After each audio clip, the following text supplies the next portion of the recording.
John Rockefeller controlled the oil industry, and he used horizontal integration and just dirty business tactics in order to dominate that industry. One of his early tactics was to manipulate the railroad industry.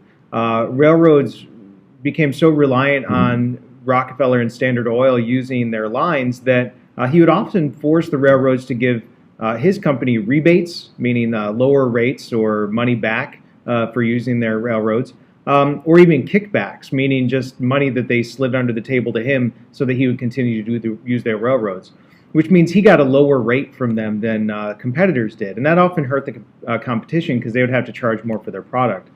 He also forced retailers, because he controlled or at least influenced a large amount of the retail outlets that would sell oil-producing equipment. And he forced them not to sell to his competition. So again, a little dirty business there.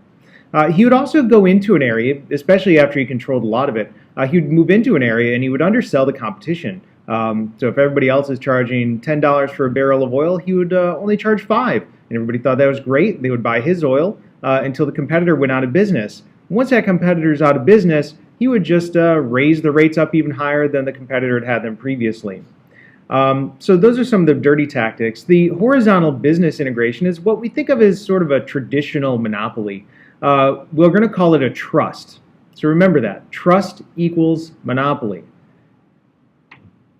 To create a trust, he would force his competitors to give him controlling amounts of stock, meaning they're swapping stock with each other.